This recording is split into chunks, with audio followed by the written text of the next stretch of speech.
السلام علیکم۔ قرآن کے خلاف بہت سے مورچے بنے، کچھ اپنوں نے بنائے، بہت سے غیروں نے۔ آج کا مورچہ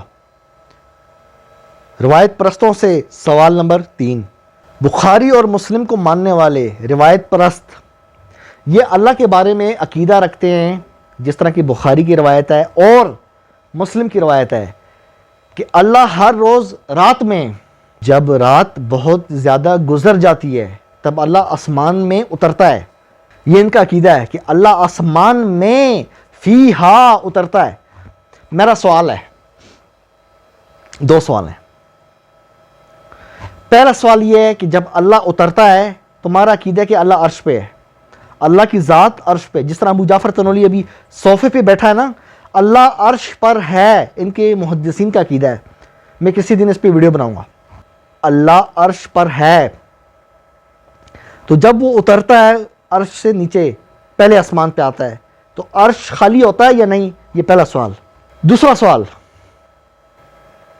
ہمارا عقیدہ ہے اللہ اکبر، اللہ ہر چیز سے بڑا ہے۔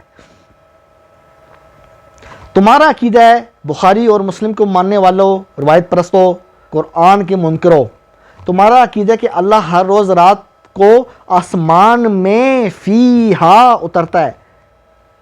اب میں ابو جعفر تنولی، دیکھو صوفے پہ بیٹھا ہوں، ایک کنارہ ادھر ہے اور ایک کنارہ ادھر ہے، میں اس دونوں کناروں کے درمیان میں بیٹھا ہوا ہوں۔ تم کہتے ہو کہ اللہ اترتا ہے، تو اس کا مطلب آسمان اتنا بڑا ہے تبھی تو اللہ اس کے اندر فٹ آ رہا ہے۔ اس کے دونوں کناروں کے درمیان اللہ اتر رہا ہے، تو پھر تو آسمان بڑا ہوا، پھر تو اللہ اکبر تو نہ ہوا۔ یہ تو تمہارا عقیدہ سیدھا سیدھا قرآن سے ٹکرا رہا ہے کوئی جواب؟ گالی لکھنی، بدتمیزی کرنی، بس تم لوگوں کی میں نے دم پہ پاؤں رکھا ہوا ہے۔ تم لوگوں نے خود بھی گمراہ ہوئے، خود بھی آتش دوزخ میں جاؤ گے اور لوگوں کو بھی لے کے جا رہے ہو۔ اللہ کے بندو، اللہ کے بارے میں اس طرح کے عقیدے کون رکھتا ہے کہ وہ آسمان پہ اترتا ہے؟ کہتے ہیں وہ روایت آ گئی ہے، سو وٹ آ گئی ہے، تو کیا قرآن کے اندر ہے لیسا کمثلہ شیء، اس کی مثل تو کوئی ہے ہی نہیں، وہ آسمان پہ اتر رہا ہے۔ کہتے ہیں روایت پرست اللہ آسمان پہ اتر کے آواز لگاتا ہے، ندا لگاتا ہے نا کہ ہے کوئی بخشش مانگنے والا تو میں اس کو معاف کروں، جبکہ اللہ کیا کہہ رہا ہے؟ وَهُوَ، اور وہ مَعَكُمْ، تمہارے ساتھ ہے، أَيْنَمَا كُنْتُمْ، تم جہاں کہیں بھی جاؤ تو وہ تمہارے ساتھ ہے۔ کیا مطلب؟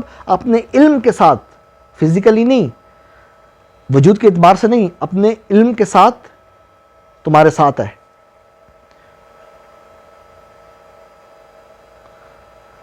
سمجھ رہے ہو؟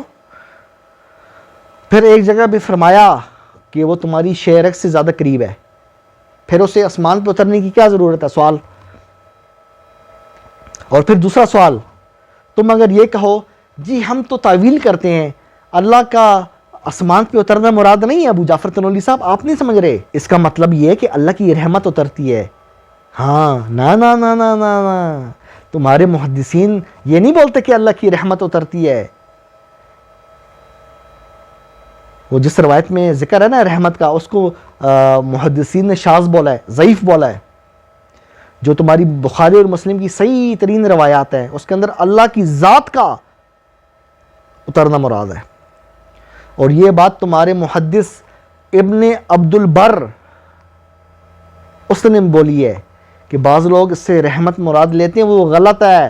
اصل مطلب یہ ہے، اور اہل سنت کی میجورٹی، اکثریت کا عقیدہ ہے کہ اللہ خود اترتا ہے۔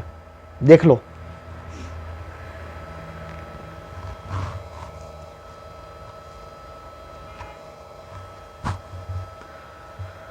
اور پھر رد کیا ہے ابن عبد البر تمہارے محدث نے، اور یہ کہا کہ جو ہمارے بڑے تھے، یعنی جو پہلے جو محدثین تھے، سفیان ثوری فلانا، یہ وہ سب اس کو ظاہر پہ محمول کرتے تھے کہ اللہ کی ذات اترتی ہے۔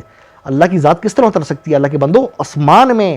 اب سوچو، خدا، خالق، رب، وہ نیچے ہے، پہلے آسمان پہ، اور مخلوق یعنی جو فرشتے ہیں 7ویں آسمان پہ، یعنی مخلوق اوپر اور خالق نیچے۔ یہ تو خدا کی شان کے خلاف ہے کہ نہیں؟ سوال۔ اور پھر ایک طرف سے تم لوگ بولتے ہو کہ اللہ عرش پر ہے، اور پھر کہتے ہو کہ وہ آسمان پر بھی اترتا ہے. تو میرا سوال ہے جب اللہ آسمان پر اترتا ہے تو کیا عرش اس وقت خالی ہوتا ہے؟ کیونکہ آسمان پہ اترا ہوا ہے نا, تو عرش خالی ہوگا یا نہیں, یہ میرا سوال ہے.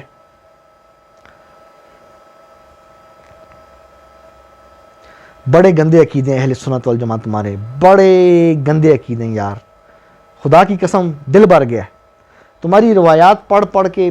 میں اب کیا بولوں, میرے پاس تو اب الفاظ ہی ختم ہو گئے ہیں. تمہاری کتابوں میں لکھا ہے اللہ کے دانت بھی ہیں, سند صحیح ہے, میں اس پہ پوری ویڈیو بناؤں گا.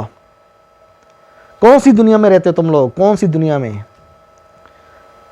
اس کی 5 انگلیاں بھی ہیں, وہ دیکھنے کے لیے آنکھ کا محتاج ہے, وہ سننے کے لیے کان کا محتاج ہے, وہ ٹانگ پر ٹانگ رکھتا ہے, وہ عرش سے نیچے آسمان پر اترتا ہے, وہ ہنستا تو دانت نظر آتے ہیں.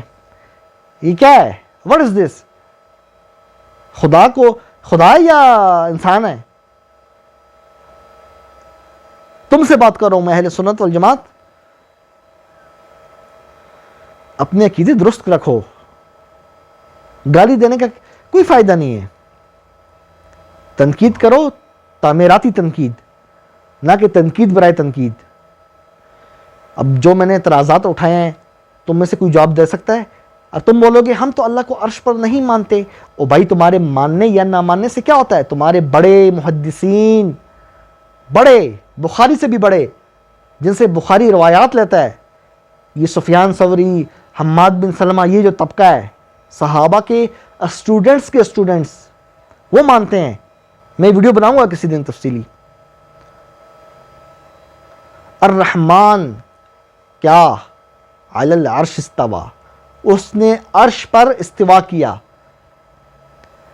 اس آیت پہ ابو جعفر تنولی کا ایمان ہے.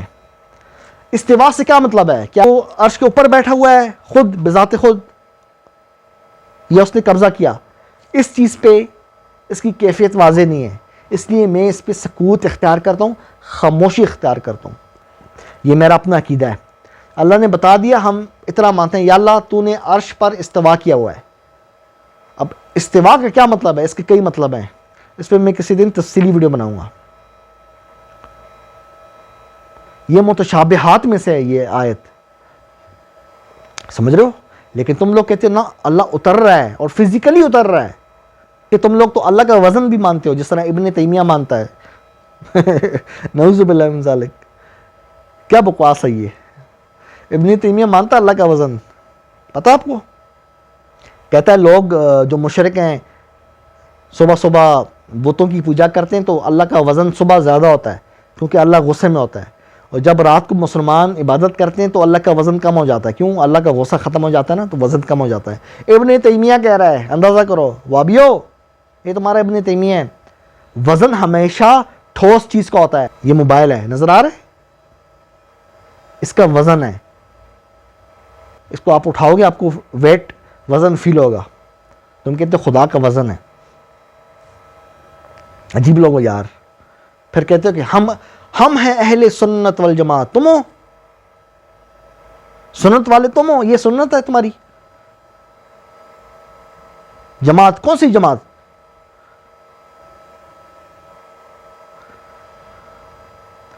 رحمان کی جماعت میں سے تو نہیں لگتے تم لوگ. رحمان کی جماعت بنو, خدا کے بارے میں اپنے عقائد درست رکھو. دوستو بہت جلد ملاقات ہوگی, اپنے دوستوں کو بھی بتایا کریں اس چینل کا, ٹھیک ہے؟ اجازت, پھر ملیں گے انشاءاللہ. قرآن زندہ باد.